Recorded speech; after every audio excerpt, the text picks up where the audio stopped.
프랑스의 레몽 아롱이 지식인의 아편이라고 했던 것처럼 일부 좌파 정치인과 그 지지 세력은 괴담이라는 아편에 중독된 것처럼 보인다. 괴담 정치에 매달리는 우리나라 좌파 정치인들은 이 중 어느 쪽일까?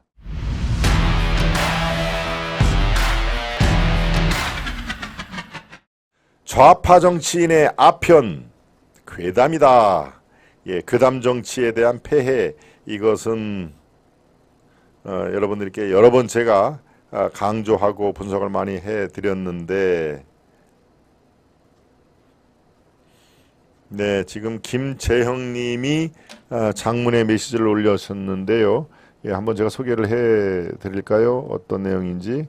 금요일날 모임이 있어서 갔다가 윤 대통령 죽어야 된다고 해서 너무 놀랐어요. 어떤 모임에서 윤 대통령 죽어야 된다. 나이가 60인자가 어떻게 그렇게 막말을 하는지 알아보니 민노총 조합원이었다고요. 근데 참 아이러니하게도 그자가 암 수술을 2번 했는데 지금은 림프가 막혀서 다리를 못 쓰네요.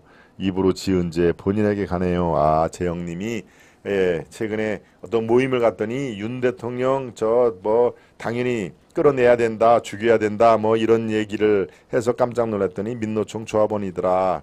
그런데 입으로 지은 죄, 저렇게 사람 몸으로서 해서는 안 될 말을 해서 림프가 막혀서 다리를 못 쓴다, 그런 얘기를 해주셨군요. 네. 그렇군요. 박경현님 오늘도 고생 많으십니다. 화이팅 응원합니다. 우리 버르시님이 박경현님 노고에 응답을 해주셨습니다.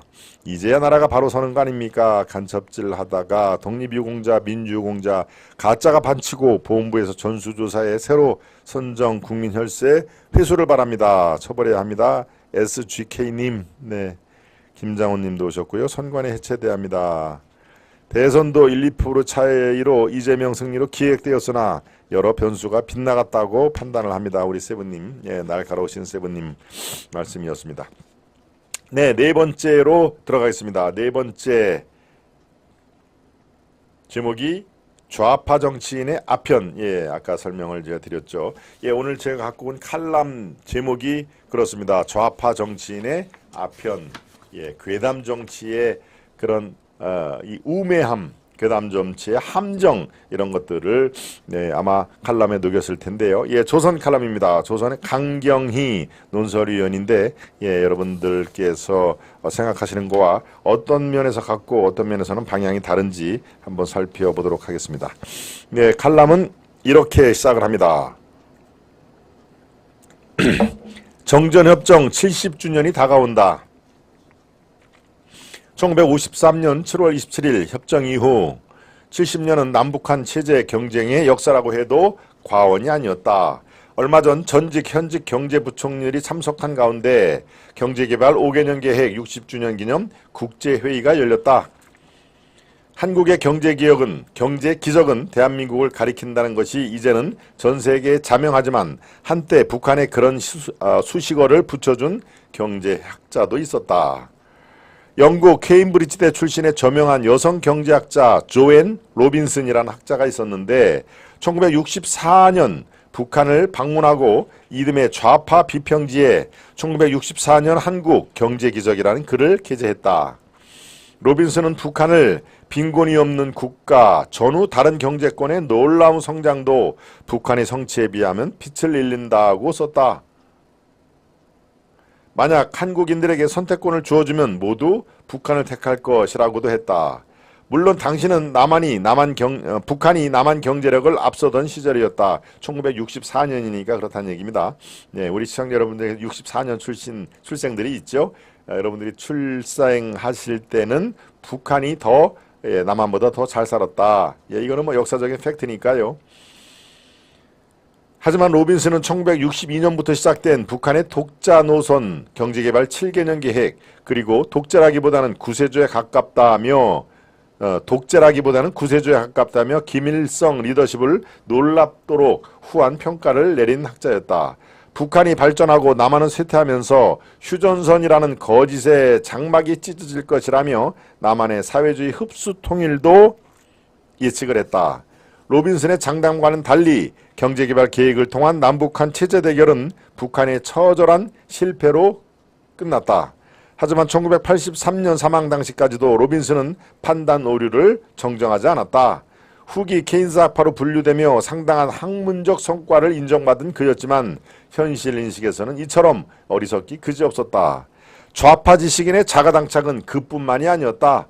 2차 세계대전 이후 초강대국으로 등장한 미국과 소련을 바라보면서 유럽 지식인의 좌우 논쟁이 치열했다. 좌파 지식인이 우세하던 프랑스에서 6.25 전쟁을 둘러싼 논쟁도 벌어졌다. 프랑스 정부는 유엔 연합군의 일원으로 파병해 자유민주주의 체제에 대한민국을 지키느라 피 흘리는데 실존주의로 유명한 스타 철학자 사르트르는 스탈린 체제의 공산주의를 옹호하고 6.25 전쟁이 미국 제국주의의 도발로 인한 북침이라는 주장을 폈다. 사르트르도 그렇게 얘기한 거 아마 여러분들 잘 알고 계실 겁니다. 프랑스 우파 사상가 레몽 아롱은 사르트르를 비롯해 전후 프랑스 좌파 지식인들이 자본주의와 민주주의 체제는 심하게 비판하면서 공산주의 억압이나 폭력에는 침묵하거나 두둔까지 하는 실체를 보면서 지식인의 아편이라는 저서를 남겼다. 종교는 민중의 아편이라고 했던 칼 막스에 빗대 좌파 지식인들에게 마르크스적 이데올로기는 아편처럼 보통 사람들보다 해방되기 더 어려운 세속 종교라는 비유다. 좌파는 불완전한 사회를 비난하면서 관념에 의해 형성되는데 문제는 좌파가 권력을 잡고 기존 사회에 대한 책임을 지면서 바로 자가당착에 빠진다는 점이다. 중간 부분은 건너뛰겠습니다. 한국도 유럽처럼 선거를 통한 좌우 정당의 권력 교체가 이미 정착이 됐다. 한 번은 왼쪽, 한 번은 오른쪽 이렇게 군사 정권에 반대하면서 반미, 반정부를 외쳤던 80년대 386 운동권의 논리적 시효는 스스로 집권당이 되면서 끝났다고 봐야 한다. 영국이나 독일의 제3의 길처럼 좌파 정당이 정책 노선을 수정하면서 시대에 맞게 변모했어야 하는데 프랑스 좌파 정당처럼 그러질 못하고 박근혜 전 대통령의 탄핵으로 손쉽게 집권에 성공하면서 개혁 기회를 놓친 것으로 보인다. 그러니 집권해서도 대한민국의 성취에 대해 끊임없이 역사적 정통성을 부정하고 철저한 반일 프레임을 가동하면서 갈등과 불만을 부추기는 길을 택했다. 재집권에 실패한 뒤로는 광우병, 천안함, 사드 괴담의 바통을 이어받아 괴담 정치에 매달리며 늪으로 빠져들고 있다. 프랑스의 레몽 아롱이 지식인의 아편이라고 했던 것처럼 일부 좌파 정치인과 그 지지 세력은 괴담이라는 아편에 중독된 것처럼 보인다. 아롱은 정직하면서 똑똑한 사람은 절대로 좌파가 될 수 없다. 모순 투성이인 사회주의 본질을 알지 못한다면 머리가 나쁜 것이고 알고도 추정한다면 거짓말쟁이일 뿐이다 라고 말했다. 괴담 정치에 매달리는 우리나라 좌파 정치인들은 이 중 어느 쪽일까? 이렇게 칼럼은 끝을 맺습니다. 마지막 문장을 더 한번 생각을 해보겠습니다. 지식인의 아편이라고 레몽 아론이 말했던 것처럼 일부 좌파 정치인과 그 지지 세력은 괴담이라는 아편에 중독된 것처럼 보인다.